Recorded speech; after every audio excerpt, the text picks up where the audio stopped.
നിങ്ങൾ കന്യാകുമാരിയുടെ തീരത്ത് നിൽക്കുകയാണെന്ന് ഒന്നോർത്തു നോക്കൂ. മുന്നിൽ 3 മഹാസമുദ്രങ്ങൾ ഒന്നിക്കുന്ന ആ വലിയ കാഴ്ച. നിങ്ങളുടെ കണ്ണുകൾ സ്വാഭാവികമായും കടലിലെ ആ പാറയിലേക്ക് പോകും. അവിടെ തിരമാലകൾക്ക് നടുവിൽ തലയുയർത്തി നിൽക്കുന്ന ആ സ്മാരകം കാണുമ്പോൾ അറിയാതെ തന്നെ നമ്മുടെ ഉള്ളിൽ ഒരു അഭിമാനം വന്നു നിറയും. പിന്നെ അവിടുന്ന് ബോട്ടിൽ ആ പാറയിലേക്കൊരു യാത്രയുണ്ട്. ശക്തിയായി വീശുന്ന കാറ്റിലും ആടിയുലയുന്ന തിരമാലകളിലുമൊക്കെ ആടിയുലഞ്ഞാണ് ആ ബോട്ട് മുന്നോട്ട് പോകുന്നത്. ആ യാത്രയിൽ തന്നെ നമ്മൾ കാലുകുത്താൻ പോകുന്നത് വെറുമൊരു പാറയിലല്ല, ഒരു ചരിത്രത്തിലേക്കാണെന്നൊരു തോന്നൽ മനസ്സിൽ വരും. പാറയിൽ കാലുകുത്തി സ്വാമി വിവേകാനന്ദന്റെ ആ ഗാംഭീര്യമുള്ള പ്രതിമ കാണുമ്പോൾ, ആ ധ്യാനമണ്ഡപത്തിനകത്ത് കയറി നിൽക്കുമ്പോൾ പറഞ്ഞറിയിക്കാൻ പറ്റാത്ത ഒരു പ്രത്യേക ശാന്തത നമ്മളെ വന്ന് പൊതിയും. എപ്പോഴും മുഴങ്ങുന്ന ആ ഓംകാരധ്വനിയിൽ നമ്മൾ വേറെ ഏതോ ഒരു ലോകത്തെത്തും.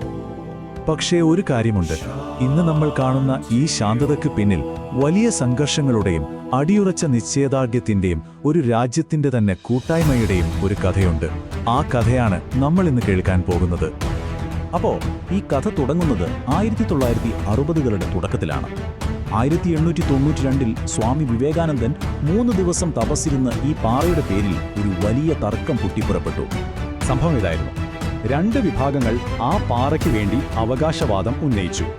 വിവേകാനന്ദ സ്മാരക സമിതി സ്വാമിജി ധ്യാനിച്ച സ്ഥലത്ത് ഒരു സ്മാരകം പണിയാൻ തീരുമാനിച്ചപ്പോൾ പ്രാദേശിക ക്രിസ്ത്യൻ വിഭാഗങ്ങൾ അവിടെ ഒരു കുരിശ് സ്ഥാപിച്ചു. ഏകദേശം 400 വർഷമായി ആ കുരിശ് അവിടെ ഉണ്ടായിരുന്നു എന്നും അവർ വാദിച്ചു. അതോടെ ആ ചെറിയ പാറ ഒരു വലിയ തർക്കത്തിന്റെ കേന്ദ്രമായി മാറി. ഈ തർക്കം വെറും വാക്കുകളിൽ ഒതുങ്ങില്ല കേട്ടോ, കാര്യങ്ങൾ കുറച്ചുകൂടി സീരിയസ് ആയി. ഇവിടെയാണ് ഒരു കൂട്ടം ധീരരായ ചെറുപ്പക്കാർ ഈ കഥയിലേക്ക് വരുന്നത്. കോഴിക്കോട് നിന്നുള്ള RSS പ്രവർത്തകനായ PV ലക്ഷ്മണനും കൂട്ടുകാരും ഒരു ആക്ഷൻ സിനിമയെ വെല്ലുന്ന രീതിയിൽ ആ കുരിശ് നീക്കം ചെയ്യാൻ രഹസ്യമായി യാത്ര തിരിച്ചു. പക്ഷേ ആദ്യത്തെ ശ്രമം പരാജയപ്പെട്ടു. പോലീസ് പ്രദേശം വളയുമെന്ന് വിവരം കിട്ടിയപ്പോൾ നേരം പുലരും മുൻപ് അവർ വീണ്ടും പോയി. ഇത്തവണ അവരത് സാധിച്ചു.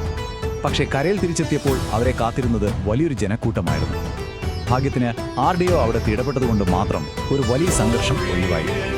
ഈ ഒരു പ്രാദേശിക തർക്കത്തെ ഒരു ദേശീയ മുന്നേറ്റമാക്കി മാറ്റിയത് ഒരാളുടെ വരവോടെയാണ്. അദ്ദേഹത്തിന്റെ പേര് ഏകനാഥ് റാണാഡെ. അപാരമായ സംഘാടന മികവുള്ള ഒരു മനുഷ്യൻ. RSSനുള്ളിൽ അദ്ദേഹത്തെക്കുറിച്ച് ഇങ്ങനെ ഒരു പറച്ചിലുണ്ടായിരുന്നു എന്ന് കേട്ടിട്ടുണ്ട്: അസാധ്യമെന്ന് തോന്നുന്നത് സാധ്യമാക്കുന്ന ഒരാൾ. വിവേകാനന്ദ സ്മാരകമെന്ന സ്വപ്നം യാഥാർത്ഥ്യമാക്കാനുള്ള ദൗത്യം അങ്ങനെ അദ്ദേഹത്തിന്റെ കൈകളിലെത്തി. റാണാഡെയുടെ രീതി വളരെ സിസ്റ്റമാറ്റിക് ആയിരുന്നു. അദ്ദേഹം ആദ്യം തമിഴ്നാട് മുഖ്യമന്ത്രി ഭക്തവത്സലത്തെയും കേന്ദ്രമന്ത്രി ഹുമയൂൺ കബീറിനെയും പോയി കണ്ടു. പക്ഷേ തുടക്കത്തിൽ കടുത്ത എതിർപ്പായിരുന്നു ഫലം. പക്ഷേ റാണാഡെ വിട്ടുകൊടുക്കാൻ തയ്യാറായിരുന്നില്ല. അദ്ദേഹം ഇന്ത്യ മുഴുവൻ സഞ്ചരിച്ച് രാഷ്ട്രീയ മതഭേദമന്യേ എല്ലാവരുടെയും പിന്തുണ തേടി. ഒടുവിൽ ആ വിഷയം പാർലമെന്റിൽ വരെ എത്തി. 323 ഒന്നോർത്തു നോക്കൂ, 323 പാർലമെന്റ് അംഗങ്ങൾ. കോൺഗ്രസ്, കമ്മ്യൂണിസ്റ്റ് പാർട്ടി, ജനസംഘം, സ്വതന്ത്ര പാർട്ടി, അങ്ങനെ എല്ലാ കക്ഷികളിൽ നിന്നുമുള്ളവർ ആ നിവേദനത്തിൽ ഒപ്പുവെച്ചു. അതോടെ ഇത് ഏതെങ്കിലും ഒരു വിഭാഗത്തിന്റെ വിഷയമല്ലാതായി ഒരു ദേശീയ ആവശ്യമായി മാറി. ഇത്രയും വലിയൊരു ദൗത്യം നയിക്കുമ്പോഴും അദ്ദേഹത്തിന്റെ ജീവിതം എത്രത്തോളം ലളിതമായിരുന്നു എന്നറിയാമോ? കന്യാകുമാരിയിലെ ഒരു ഹോട്ടലിലെ കോണിപ്പടിയുടെ താഴെയുള്ള ഒരിടത്തായിരുന്നു അദ്ദേഹം താമസിച്ചിരുന്നത്. കുറച്ച് പുസ്തകങ്ങൾ, 2 ജോഡി ഉടുപ്പുകൾ, ഒരു പുതപ്പ്, പിന്നെ ഒരു കുടം വെള്ളം. അതായിരുന്നു അദ്ദേഹത്തിന്റെ ലോകം. അങ്ങനെ അനുമതി കിട്ടി. അടുത്ത വെല്ലുവിളി നിർമ്മാണമാണ്. അതിനുള്ള പണം എവിടെ നിന്ന് വരും? അത് വന്നത് ഏതെങ്കിലും കോടീശ്വരന്മാരിൽ നിന്നോ സർക്കാരിൽ നിന്നോ മാത്രമല്ല, ഈ രാജ്യത്തെ ഓരോ സാധാരണക്കാരിൽ നിന്നും കൂടിയായിരുന്നു. ഇവിടെയായിരുന്നു റാണാഡെയുടെ മറ്റൊരു മാസ്റ്റർ സ്ട്രോക്ക്: 1 രൂപയുടെ സംഭാവന കൂപ്പണുകൾ.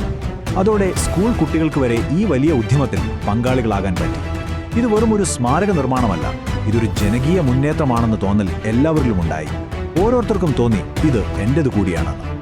ആ ദേശീയ ഐക്യം ശരിക്കും അവിശ്വസനീയമായിരുന്നു.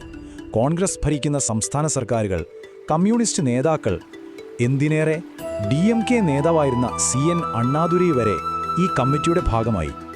എല്ലാ രാഷ്ട്രീയ അഭിപ്രായ വ്യത്യാസങ്ങളും മാറ്റിവെച്ച് രാജ്യം ഒന്നിച്ചു നിന്നതിൻ്റെ ഏറ്റവും വലിയ ഉദാഹരണങ്ങളിലൊന്നായിരുന്നു അത്. അങ്ങനെ വർഷങ്ങൾ നീണ്ട പോരാട്ടങ്ങൾക്കും കഠിനാധ്വാനത്തിനും ഒടുവിൽ ആ വലിയ സ്വപ്നം യാഥാർത്ഥ്യമാവുകയായിരുന്നു. നമുക്ക് ആ കഥയുടെ ക്ലൈമാക്സിലേക്ക് പോകാം. 1970 സെപ്റ്റംബർ 2 ആ ദിവസം വന്നെത്തി. എണ്ണമറ്റ ആളുകളുടെ നിസ്വാർത്ഥ സേവനത്തിന്റെയും ഒരു രാജ്യത്തിന്റെ മുഴുവൻ ഇച്ഛാശക്തിയുടെയും ഫലമായി വിവേകാനന്ദ പാറ സ്മാരകം രാജ്യത്തിനായി തുറന്നുകൊടുത്തു.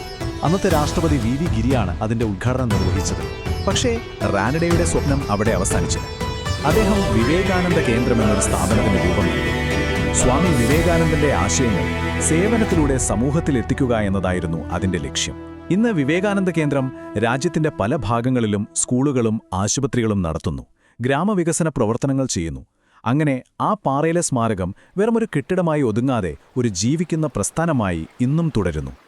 അപ്പോൾ അടുത്ത തവണ നിങ്ങൾ ആ പാറയിൽ കാലുകുത്തുമ്പോൾ ഓർക്കുക, അതിൻ്റെ ഓരോ കല്ലിനു പിന്നിലും വലിയ ത്യാഗങ്ങളുടെയും ഒരു ജനതയുടെ മുഴുവൻ നിശ്ചയദാർഢ്യത്തിൻ്റെയും കഥയുണ്ട്.